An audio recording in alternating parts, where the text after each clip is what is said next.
Those words cut through me like a knife. They came from the voice I loved most in the world, my daughter's. In that moment, something inside me cracked. 70 years of love, sacrifice, and sleepless nights raising 2 children suddenly felt like they had evaporated into thin air. My heart didn't just ache, it collapsed, like a house built on years of devotion that no one ever noticed until it was gone. For a few seconds, I couldn't breathe. I stared at the recipe notes in my trembling hands, realizing that all my hard work, all the meals I'd planned, and every dollar I'd spent for her wedding banquet had meant nothing. To her, I wasn't a mother. I was free labor, a convenient babysitter in an old woman's body. Have you ever loved someone so deeply that you forgot to love yourself? If you have, stay with me until the end of this story. Maybe you'll see a part of your own life in mine. And if you believe no one should ever feel invisible inside their own family, like this video and subscribe for more family drama stories that speak straight to the heart. My name is Margaret Collins, but everyone calls me Maggie. I'm 70 years old, a retired baker living in Austin, Texas. I've been a widow for 15 years, and my children Ryan and Melissa are the center of my world, or at least they used to be.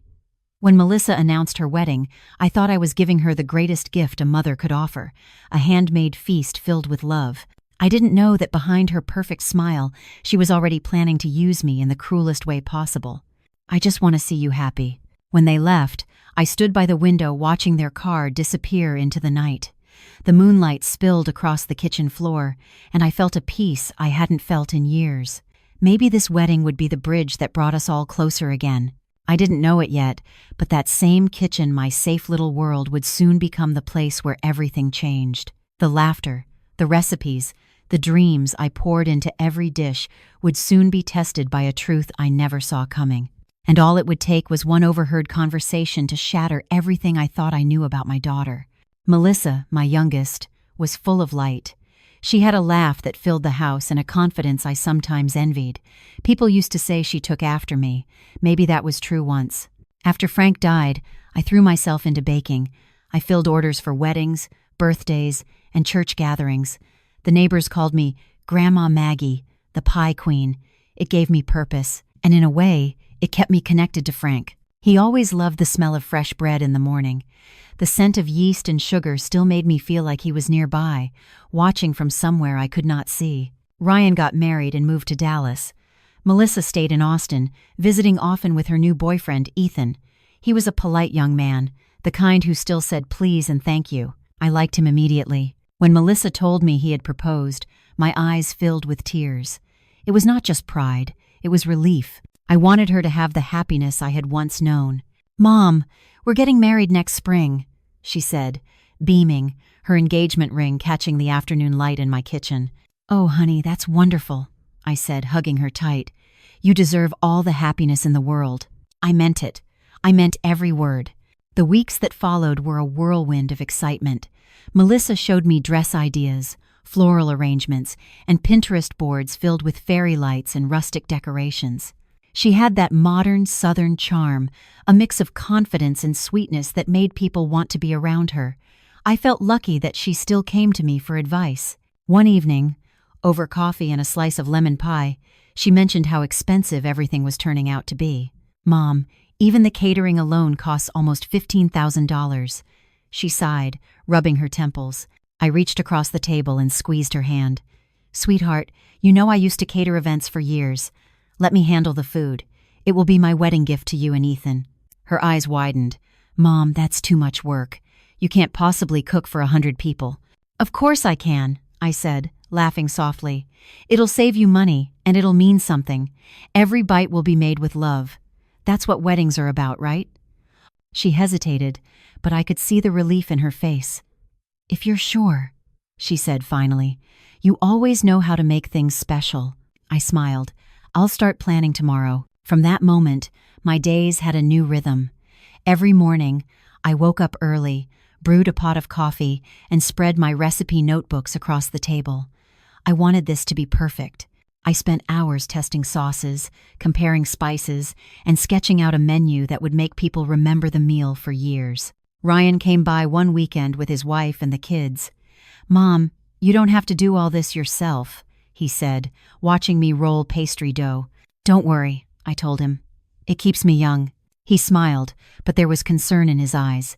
You've always given everything to this family. That's what mothers do, I said without thinking.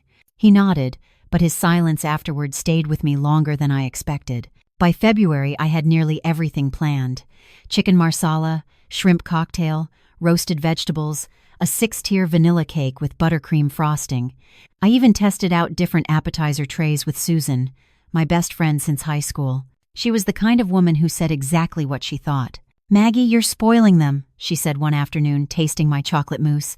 "If I were you, I'd make them hire a caterer and call it a day." I laughed, waving her off. "You don't understand. Melissa's my baby. I want her wedding to be perfect."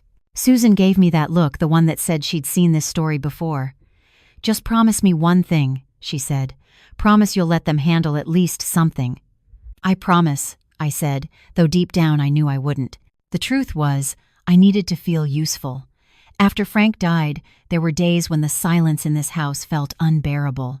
Working on the wedding gave me purpose. Every list I wrote, every dish I tested, felt like proof that I still mattered. Melissa visited often during those months. She'd sit on the counter, scrolling through her phone while I cooked. "Mom, can you make that spinach dip you used to make for Ryan's birthdays?" she asked once. I grinned. "Of course. That was your dad's favorite too." She smiled faintly but didn't say much. I brushed off her distracted tone. Brides were always stressed, I told myself. She had a lot on her plate. Still, sometimes I caught glimpses of something in her eyes. A flicker of impatience. A sigh when I talked too much about the menu.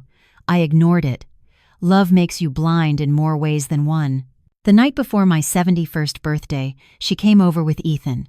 They brought flowers and a card. We had dinner together, laughing over old stories. For a moment, everything felt exactly like it used to be. Warm, safe, familiar. "Mom," Melissa said as we cleared the table, "Ethan and I are so lucky to have you. You've done so much already." Her words made me glow with pride. "You two are my joy. I just want to see you happy." When they left, I stood by the window watching their car disappear into the night. The moonlight spilled across the kitchen floor, and I felt a peace I hadn't felt in years. Maybe this wedding would be the bridge that brought us all closer again. I didn't know it yet, but that same kitchen, my safe little world, would soon become the place where everything changed. The laughter, the recipes, the dreams I poured into every dish would soon be tested by a truth I never saw coming. And all it would take was one overheard conversation to shatter everything I thought I knew about my daughter. Have you ever reached a point where you realize that love without respect isn't really love at all? If you have, tell me in the comments where you're from or how old you were when you learned it. And if you think everyone deserves to be valued, like this video and subscribe for more family drama stories that touch your heart. As I turned off the light, I felt something I hadn't felt in years: peace. The kind that comes when you finally decide enough is enough. By Friday, while everyone in Austin would be setting up flowers and tables for the wedding, I would be miles away, sipping champagne at a spa, letting my phone go unanswered. And for once, I didn't feel guilty. I felt free.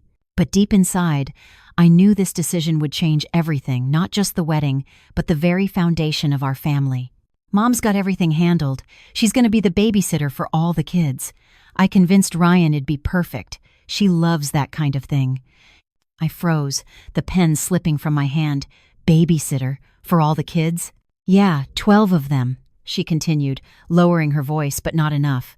From toddlers to those wild 10-year-olds who run around like maniacs, she'll be busy all night chasing them. The old lady won't have time to butt in or steal the spotlight. For a moment, I couldn't move. The words didn't feel real. They floated through the air, wrapping around me like cold smoke. Then came the laughter, my daughter's laughter.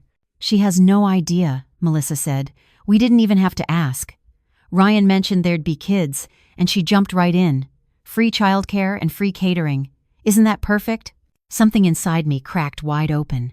My chest felt tight, and I could hear my heartbeat thundering in my ears. I had spent months cooking, planning, and pouring my soul into this wedding. And now, this. "She'll be too busy changing diapers to eat her own food," Melissa added between giggles. Seriously, it's genius. I stepped back from the table, gripping the edge of the counter just to stay upright. My throat burned. The kitchen, my safe place, suddenly felt small and suffocating. My daughter, my own daughter, had turned me into a joke. For 70 years I had been the dependable one, the comforter, the provider, the fixer.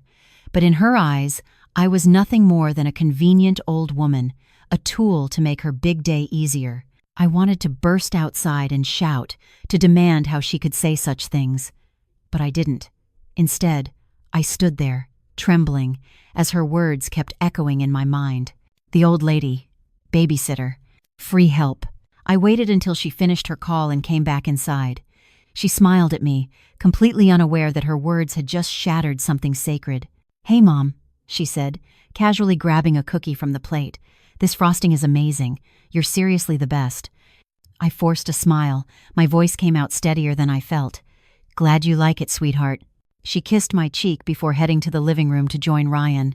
I stayed in the kitchen, my hands still sticky with sugar and betrayal.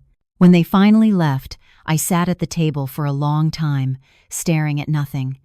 I thought about Frank, my late husband, and how proud he used to be of the family we'd built. I wondered what he would say if he saw this. Maybe he would tell me to let it go, that Melissa didn't mean it. But deep down, I knew she did.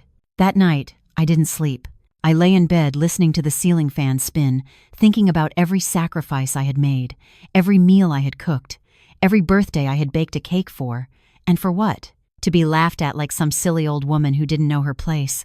Around 2 a.m, I sat up and whispered to the dark, "No more." The next morning I called Susan. "I need your help," I told her. Her voice sharpened instantly. "What happened?" I told her everything, every word, every laugh, every piece of it. By the time I finished, she was furious. She said, "What?" Susan snapped. "Maggie, that's cruel. You can't just let her treat you like that." "I'm not going to," I said quietly. "So what's the plan?" I didn't answer right away. I walked to the window, watching the early sun creep across my backyard. The air was still, heavy with the smell of blooming roses. "I'm going to teach them a lesson," I said finally. "A lesson about respect." For the first time in years, my voice didn't shake. That day, I went about my usual routine, pretending nothing was wrong. When Melissa called to check on the menu, I told her everything was perfect. "It's all under control, honey," I said, my tone calm. "Don't you worry about a thing." Inside, my heart was steady, not broken anymore, just resolved. That evening, I opened my laptop and searched for something I hadn't considered in years: luxury spa retreats. I found one in Napa Valley, quiet, surrounded by vineyards, promising peace and renewal. Without thinking twice, I booked 2 nights, one for me, one for Susan. Then I began to cancel all my catering orders, every supplier, every vendor. I paid the penalties without hesitation. The money didn't matter anymore. My dignity did. As I worked through the list, I could feel something shifting inside me, like a storm clearing after a long, dark night. When everything was done, I sat at the kitchen table and took out a blank sheet of paper. I began to write a letter. "Dear Melissa and Ryan, when you read this, I'll be gone for the weekend. I've spent months preparing a feast for your wedding, believing it was my gift of love. But after hearing how you truly see me, I realized my only gift left to give is a lesson in respect. There will be no banquet, no babysitter, just a mother choosing herself, maybe for the first time." I signed it simply. Then I placed the letter where they would find it, right in the middle of the kitchen table. Before going to bed, I stood in front of the mirror and looked at my reflection. For the first time in a long while, I saw not just a tired old woman, but someone rediscovering her worth. Have you ever reached a point where you realize that love without respect isn't really love at all? If you have, tell me in the comments where you're from or how old you were when you learned it. And if you think everyone deserves to be valued, like this video, and subscribe for more family drama stories that touch your heart. As I turned off the light, I felt something I hadn't felt in years: peace, the kind that comes when you finally decide enough is enough. By Friday, while everyone in Austin would be setting up flowers and tables for the wedding, I would be miles away, sipping champagne at a spa, letting my phone go unanswered. And for once, I didn't feel guilty. I felt free. But deep inside, I knew this decision would change everything, not just the wedding, but the very foundation of our family. The next morning felt strangely calm. Sunlight streamed through the curtains, and for the first time in months, I didn't feel the rush of responsibility pushing me out of bed. There was no list to double-check, no recipes to test, no errands to run. Just silence. And in that silence, I found a kind of strength I didn't know I still had. I called Susan as soon as I finished my coffee. "Are you sure about this?" she asked, her voice both excited and concerned. "More sure than I've been about anything in a long time," I said. "I'm done being the one everyone leans on without ever being seen." There was a pause on the line, then she laughed softly. "Well, I've got a surprise for you, Maggie. I already booked our spa weekend. Napa Valley. 2 nights. We leave Saturday morning." I felt a smile spread across my face. "You did that?" "You bet I did. Someone has to make sure you don't back out at the last minute." I couldn't help but laugh. For years, Susan had been my anchor, the one who told me the truth, even when it stung. She was the friend who'd seen me cry in grocery store parking lots after Frank's death, the one who made me laugh again when I thought I never would. That afternoon, I started preparing for my quiet rebellion. I called each of my vendors one by one, explaining politely that I had to cancel my orders. Most were surprised. A few tried to convince me to reconsider, but I stayed firm. "Something came up," I told them. "I won't be needing the ingredients anymore." When I hung up the last call, I sat back in my chair and exhaled. The kitchen that had been full of lists and plans now looked almost empty. The counters were clear, and for the first time in weeks, I didn't feel suffocated by expectation. Ryan called later that day. "Hey Mom, just checking in. How's everything going with the food?" "Everything's under control," I said smoothly. "You just focus on being there for your sister, all right? You sure you don't need help with the setup?" "I'm sure, honey," I replied. "I've got everything handled." The lie slid out easily. For a split second, guilt pricked at my chest, but it faded just as quickly. After all these years, I'd done enough explaining, enough apologizing, enough bending over backward to keep everyone comfortable. It was time for me to be comfortable for once. That night, I opened my closet and started packing. I took out a soft blue dress that I had bought years ago, but never worn a dress I had been saving for some undefined, special occasion. I ran my fingers across the fabric and smiled.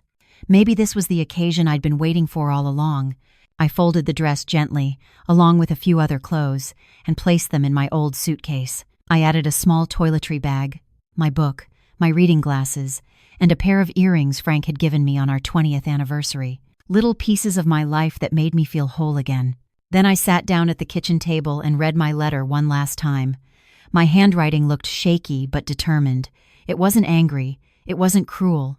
It was honest. "Dear Melissa and Ryan, when you read this, I'll be away for the weekend. I've spent months preparing a feast for your wedding, believing it was my way to show love. But love should never mean losing yourself. There will be no banquet, no babysitter, and no mother running around to fix everything. There will only be me choosing to rest, to breathe, to live. Maybe when you read this, you'll understand that respect and love must walk hand in hand. Perfect with Cade." I placed the letter in the center of the kitchen table, weighted down by a small glass candle holder so the breeze wouldn't carry it away.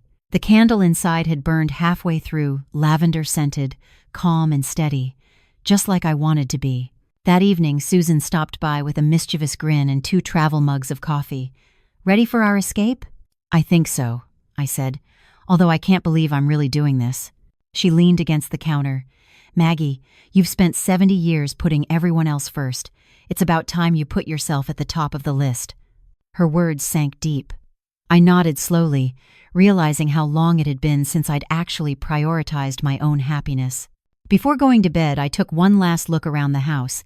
The photographs of Ryan and Melissa as children lined the hallway. In one, Ryan was covered in chocolate frosting from the cupcakes we'd baked together. In another, Melissa wore her ballet tutu, smiling proudly.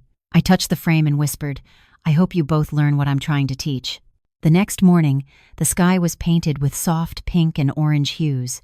Susan pulled up in her car right at 7, honking lightly. I loaded my suitcase into the trunk, my heart pounding with a mix of fear and liberation. As we drove away, the familiar streets of my neighborhood passed by in a blur. The bakery where I used to work, the church where I'd volunteered, the park where I'd taken the kids when they were little. For once, I wasn't heading somewhere to help someone else. I was heading somewhere just for me. Halfway down the highway, Susan glanced over. "You okay?" I nodded. "Better than I've been in years." "Good," she said, taking a sip of coffee. "Because you deserve every bit of this." We talked and laughed all the way to Napa, the tension slowly leaving my body. By the time we arrived, the resort looked like something out of a dream, rolling vineyards, sunlight glinting off a small lake, and the smell of lavender drifting through the air. The receptionist greeted us with champagne and a smile. "Welcome to Tranquil Haven Spa. You're here for a relaxation package." "Yes," I said, feeling the words settle comfortably in my chest. "We're here to relax." As we followed the attendant to our suite, Susan whispered, "You realize your family's probably reading that letter right now." I paused at the door, imagining the scene: Ryan calling in panic, Melissa shouting into her phone, the confusion spreading as they realized there would be no food, no plan, no mom to save the day. For a moment, guilt tried to creep in again, but then I took a deep breath and let it go. This wasn't about revenge. It was about reclaiming my dignity. Inside the suite, everything smelled like eucalyptus and fresh linen. There were 2 white robes hanging by the door, a private balcony overlooking the vineyards, and a soft bed that seemed to whisper rest. Susan kicked off her shoes and grinned. "We did it." I laughed, sitting on the edge of the bed. "Yeah, we really did." As I looked out over the vineyards, a strange mix of emotions filled me: sadness, relief, pride, and peace all at once. Somewhere back in Austin, chaos was probably unfolding. But here, in this quiet place, I had finally chosen myself. And though I didn't know how my family would react, I knew one thing for certain: nothing would ever be the same again.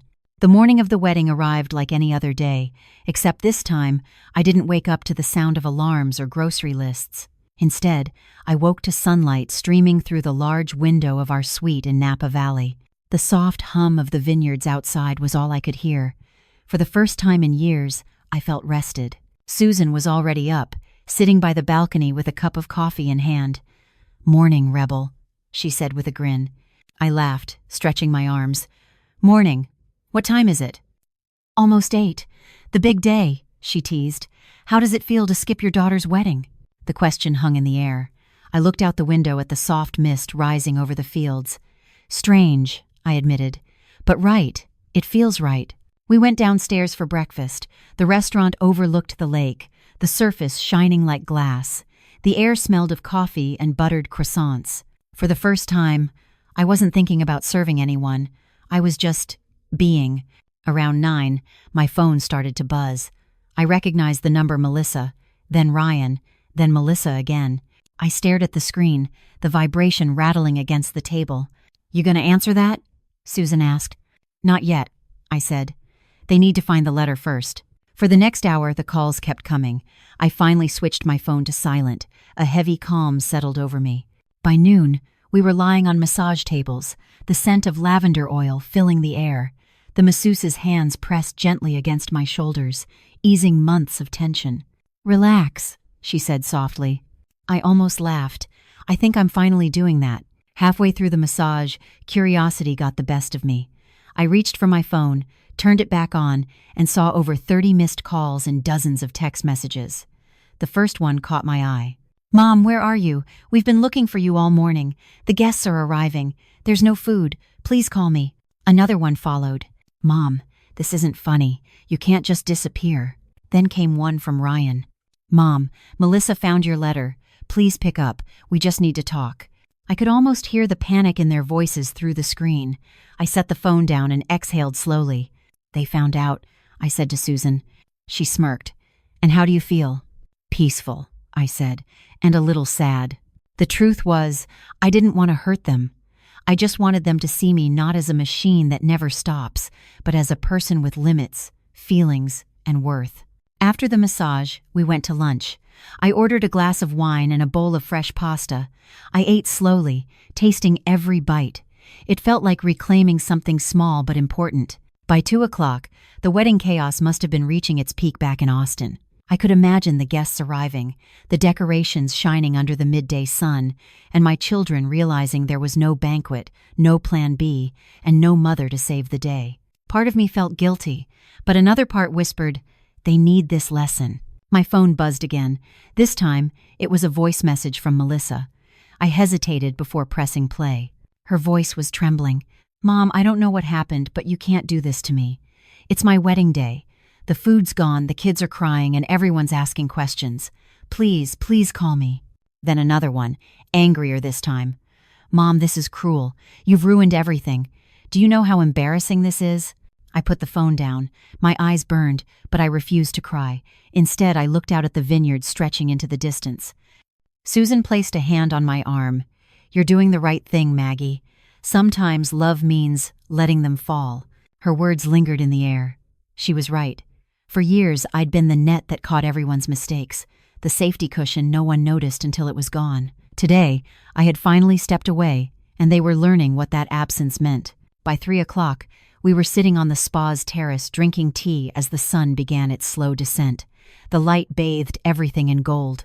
I turned my phone back on one last time. More messages waited for me. "Mom, please, just tell us what to do. We can't fix this without you. Mom, we're sorry. Please pick up." And finally, one from Ethan, the groom. "Mrs. Collins, I don't know what happened, but Melissa is heartbroken. We all are. Please just call so we can understand." I stared at the screen for a long time. My heart softened at Ethan's tone, calm, respectful, different from the chaos of the others. I knew he didn't deserve this, not really, but he would understand someday. At 4 o'clock, when the ceremony should have started, Susan and I were sitting by the lake. The sound of water lapping against the dock was peaceful. I imagined the music back home, the nervous laughter, the whispers as people realized the truth. "Do you ever think they'll forgive you?" Susan asked quietly. "I don't know," I said, "but maybe forgiveness isn't the point." She tilted her head. "Then what is?" "Respect," I said simply. "Maybe this is what it takes for them to see me as more than someone who fixes everything." The sky turned a deeper shade of orange. I felt the faint vibration of my phone again, but I didn't reach for it. Not yet. As the sun dipped below the hills, I took a slow sip of my tea. "You know," I said softly, "I think this might be the first time I've truly done something for myself." Susan smiled. "And how does it feel?" "Like freedom," I whispered. "Pure, quiet freedom." She leaned back, closing her eyes. "To freedom, then." "To freedom," I repeated, raising my cup. As night fell, we went back to our room. I stood by the window, looking out at the soft glow of lanterns around the vineyard. Somewhere out there, my children were learning what it felt like to miss me, and I was learning what it felt like to exist without guilt. But deep inside, a small voice wondered what would happen when I returned home. Would they understand? Or would they only see betrayal where I had meant love? That question hung over me like the soft hum of the night, unanswered but heavy with meaning. The drive back to Austin was quiet. The sun had barely risen over the Texas hills when Susan dropped me off at my house. The air felt still, heavy, as if the whole world was holding its breath. "Are you sure you're ready for this?" Susan asked before I got out of the car. I smiled faintly. "As ready as I'll ever be." She reached over and squeezed my hand. "Call me if you need backup." I nodded. "Thank you, Susan, for everything." When her car disappeared down the street, I stood there for a moment, staring at my front door. The house looked exactly as I had left it, neat, quiet, untouched. But I knew the moment I stepped inside, everything would feel different. I opened the door. The faint scent of lavender still lingered in the air. My letter was gone from the table. For a second, I just stood there, my suitcase in hand, listening to the silence that followed me inside. Then, a knock at the door startled me. When I opened it, Melissa was standing there. Her eyes were swollen, her face pale. She looked like she hadn't slept in days. "Mom," she said softly, "can I come in?" I stepped aside without a word. She walked into the living room, glancing around as if everything in the house held a memory. We sat down across from each other. The silence stretched between us like a bridge neither of us knew how to cross. Finally, she spoke. "I don't even know where to start," she whispered. "Start wherever you need to," I said quietly. Tears filled her eyes. The wedding was a disaster. People left early. There was no food, the kids were crying, and everyone was confused. I felt humiliated. "I'm sorry you had to go through that," I said, "but I'm not sorry for what I did." She looked up, her eyes flashing. "You're not?" "No," I said firmly. You may see what I did as cruel, but I see it as necessary. I've spent my whole life giving, Melissa. And I realized, while sitting alone in that kitchen after hearing what you said, that you never truly saw me as a person. Just as someone who would always be there. Her lips trembled. Mom, I didn't mean what I said. I was stressed. It was just a stupid conversation. You weren't supposed to hear it. That's the problem, I replied. You weren't supposed to hear it, but you meant it. Deep down, you believed it. She wiped her face with the back of her hand. I was scared, Mom. Scared that you'd take over everything like you always do. You're so perfect. Everyone loves you. I didn't want to be overshadowed at my own wedding. Her honesty hit me harder than I expected. Melissa, I never wanted to take your place. I just wanted to help. I know, she said through tears, but I let my insecurities turn me into someone I don't even recognize. I thought if you were busy with the kids, maybe people would focus on me. I didn't realize how awful that was until everything fell apart. We sat in silence. The sound of the clock ticking filled the room.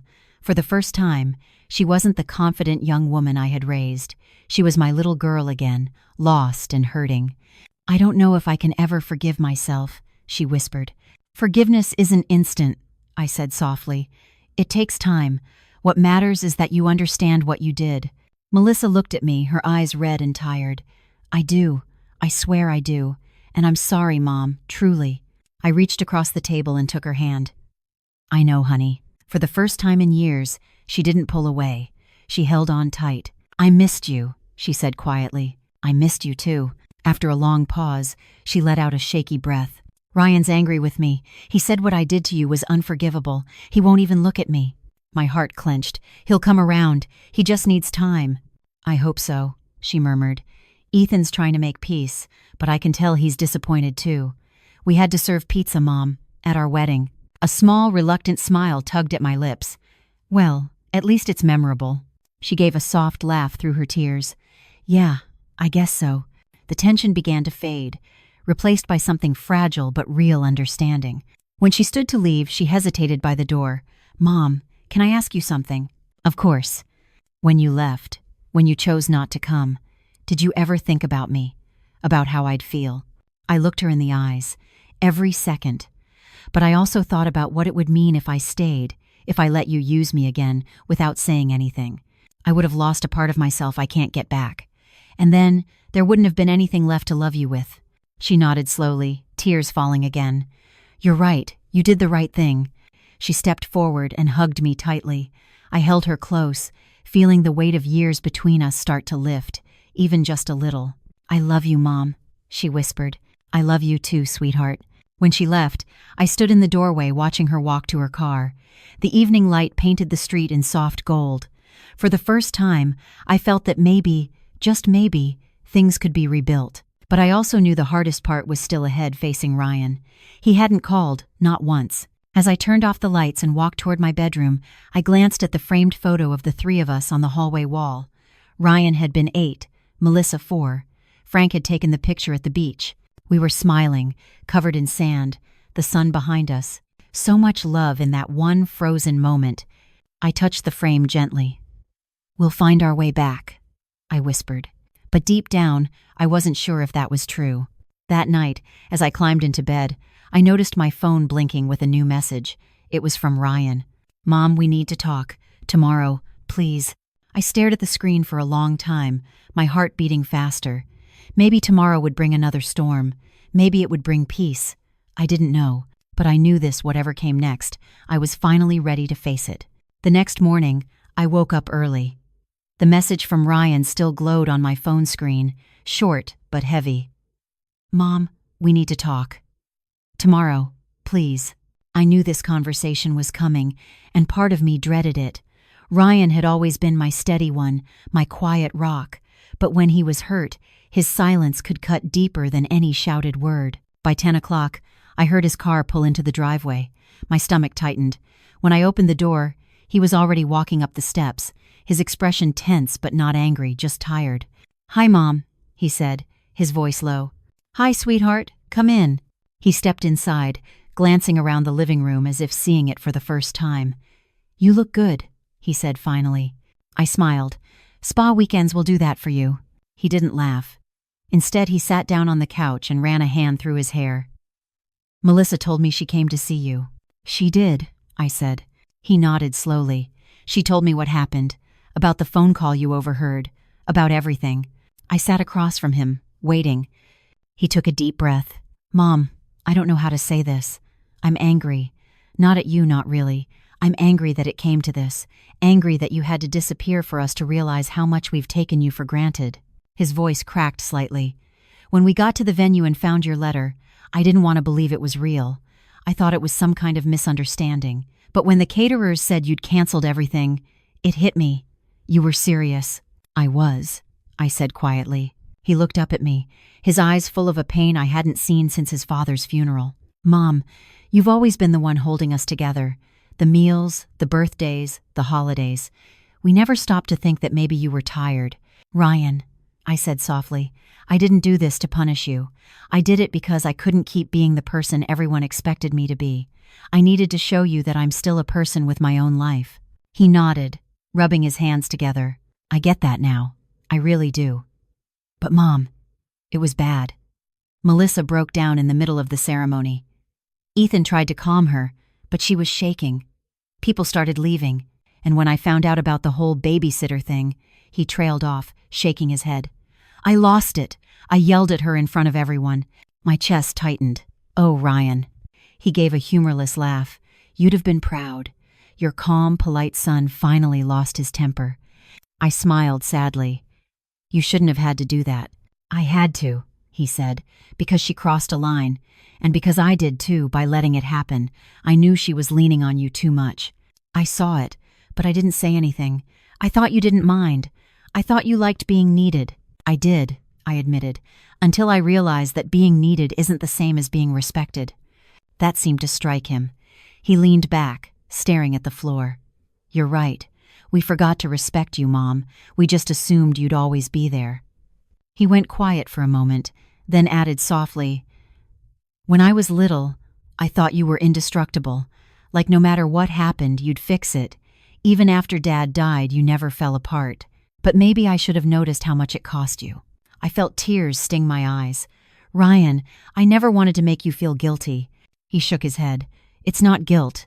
It's clarity, the kind that hurts but makes sense." We sat in silence for a while. Outside, the sound of a lawnmower buzzed faintly from a neighbor's yard. Finally, Ryan broke the silence. "Melissa's a mess. She feels terrible. She wants to fix things. So do I." "I know," I said. "She came here crying. She's learning." He gave a small, weary smile. "You've always believed in redemption, haven't you?" "I have to. It's what keeps families together." He leaned forward, elbows on his knees. "Mom, when I read your letter, I realized something. You weren't just asking for space. You were demanding to be seen. And you're right. We didn't see you." I reached out and took his hand. "You do now. That's what matters." He squeezed my hand back. "I just hope it's not too late." "It's never too late," I said. "As long as we're talking, it's never too late." He nodded, his eyes glistening. "Ethan wanted to come with me today, but I told him I needed to talk to you first. He wanted to say thank you." I blinked. "Thank you?" "For teaching Melissa a lesson he didn't know how to give her. He said your absence forced her to look in the mirror. He respects you more than ever." That caught me off guard. For a long moment, I couldn't speak. Ryan smiled faintly. He said something that stuck with me. He said sometimes love looks like letting go, even when it breaks your heart. My throat tightened. "He's a good man." "He is," Ryan agreed. "And Mom, you did the right thing." I looked at him, surprised. "You think so?" He nodded. "Yeah, it hurt. It hurt all of us. But sometimes pain is the only thing that wakes people up." We both fell silent again. The tension that had filled the room slowly melted away. After a while, Ryan stood and walked to the kitchen. "Is it weird that I miss your cooking already?" he asked with a small laugh. I chuckled softly. "You can always come by for dinner, but next time you're bringing dessert." "Deal," he said, grinning. For the first time since the wedding, I felt something I hadn't felt in days' hope. As he got ready to leave, he hesitated at the door. "Mom, Melissa wants to do something to make things right. I think she's planning to talk to you again soon." I nodded. "I'll be here." He smiled and kissed my forehead. "Love you, Mom." "Love you too, son." When the door closed behind him, I stood in the quiet house, letting the moment sink in.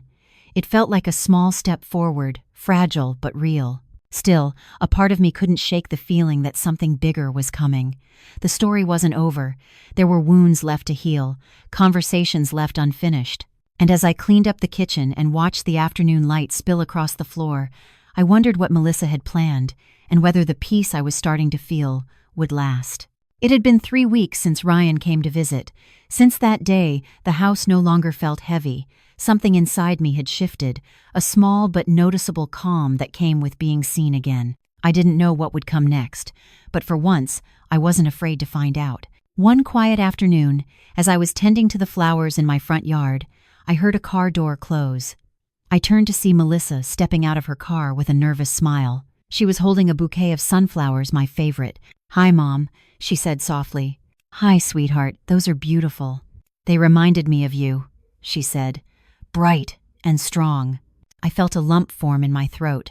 She had always known how to disarm me with small gestures. "Come inside," I said, brushing the soil off my hands. We sat in the living room, the same place where our last painful conversation had unfolded. But this time, there was no tension in the air, only quiet expectation. Melissa placed the flowers on the table and took a deep breath. "I've been thinking about what you said," she began, "about respect, about love." I nodded, waiting. I realized I've spent most of my life expecting people to love me without really understanding what it means to give love back. I thought being the perfect daughter or the perfect bride was enough, but I was wrong. Her voice cracked, and she looked down at her hands. "When you didn't show up to the wedding, I thought I hated you. I thought you ruined everything. But after the shock wore off, I started to see what you were trying to teach me. I needed to grow up, Mom." I reached for her hand. We all have moments when we forget what love really means. What matters is what we do after we realize it. She nodded, blinking back tears. "That's why I came here. I want to make things right. I don't just want to say I'm sorry, I want to show you." I tilted my head. "Show me how." She smiled nervously. "Ethan and I are planning a small family dinner. Nothing big, nothing fancy, just the people who matter most. We want to redo what the wedding day should have been: love, family, and gratitude, and we want you to cater it." I laughed softly. "Cater it? After everything that happened?" She blushed. No, not like that. You'll be our guest of honor. We want you there as our mother, not our chef, not our babysitter, just you. And if you want to bring one of your dishes, only if you feel like it, that's fine too." Her words wrapped around my heart like a warm blanket. For the first time, she wasn't asking me to give. She was offering to include me. "Melissa," I said, my voice trembling slightly, "that means more than you know." She smiled. "We're doing it next month. We'd love for Ryan and his family to come too. I already talked to him, and he said he'd help us organize it." Hearing that made me smile. Ryan and Melissa working together, it was something I hadn't seen in years. Maybe this was the beginning of something new. "I'd like that," I said quietly. Melissa stood and walked over to the window, looking out at the yard. "Do you remember when I was little and used to bring you wildflowers from the park?" I laughed. "I do. You always came back with muddy shoes and a handful of weeds, insisting they were roses." She grinned. "You kept every single one." "Of course I did. They were from you." Her smile faded slightly. "I don't think I ever realized how much you loved us." "Not really. You did. Everything worked, cooked, raised us alone, and I just took it for granted. I'm so sorry, Mom." I stood up and hugged her tightly. "It's all right, honey. We can't change the past, but we can do better now." When we pulled apart, I saw a sense of peace in her eyes that hadn't been there before.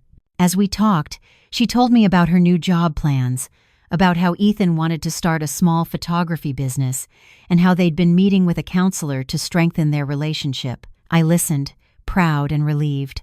She was learning, growing, finding her own way. Later that evening, after she left, I sat by the window watching the sun dip below the horizon. The light bathed the room in soft amber tones. I thought about what she had said about second chances. A small dinner, family, together again. For years, I had dreamed of moments like that. Not perfect ones, just real ones. Maybe this was life's way of showing me that healing doesn't always come in grand gestures. Sometimes, it begins in small, quiet moments of honesty. A week later, I got a call from Ethan. His voice was gentle, calm, just as I remembered. "Mrs. Collins," he said, "I wanted to personally thank you for everything. Melissa told me about your talk. It meant the world to her." "I'm glad," I said. "She's growing into a strong woman." "She is," he agreed.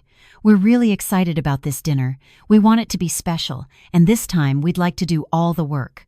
I chuckled. "Then I'll happily just show up and eat." "Exactly," he said, laughing. "That's the plan." After we hung up, I felt a wave of quiet joy.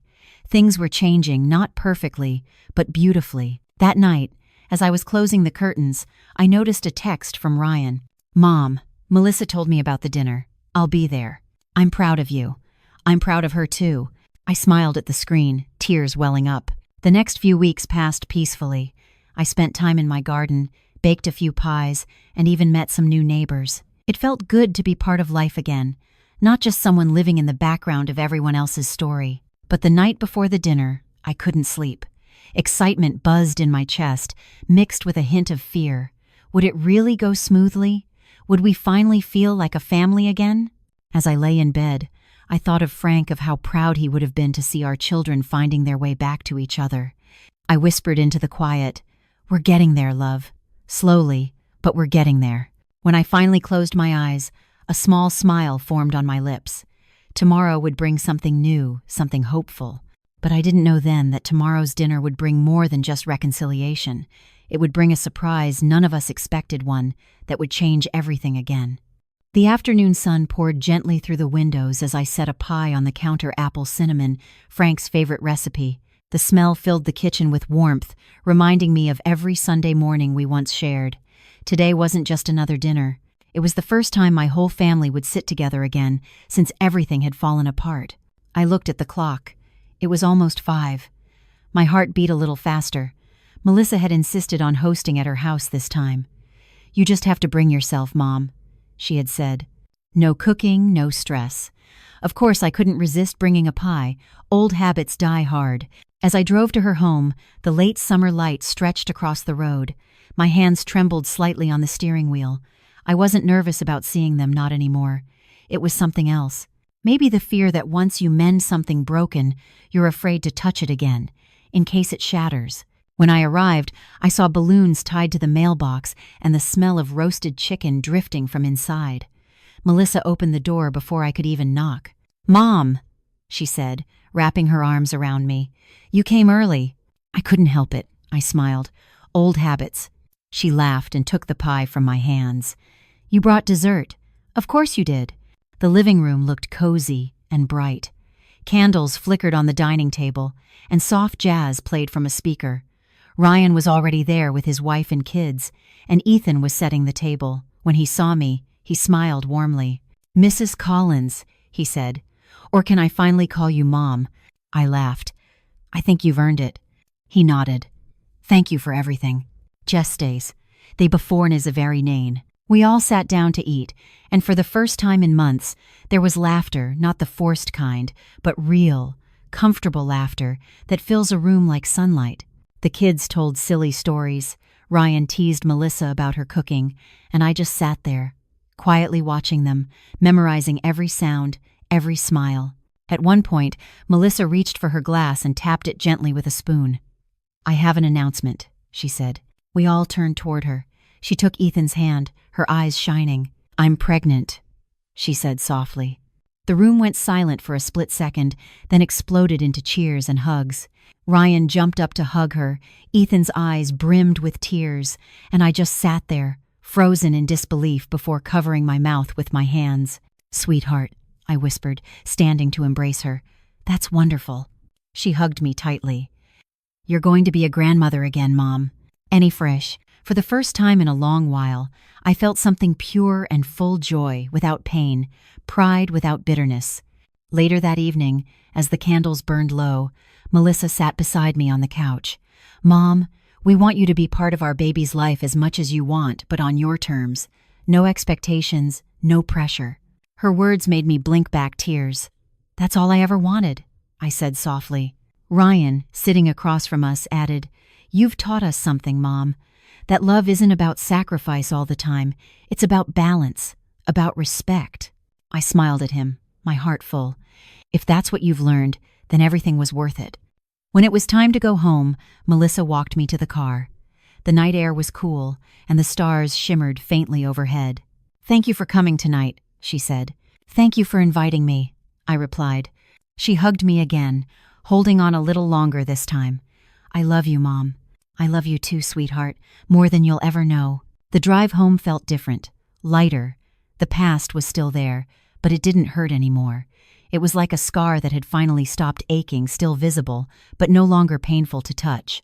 When I got home, I placed my purse on the counter and looked around the quiet house. The photos on the wall seemed to glow under the soft light. I ran my hand over Frank's picture and whispered, "We did it, love. We found our way back." Weeks turned into months.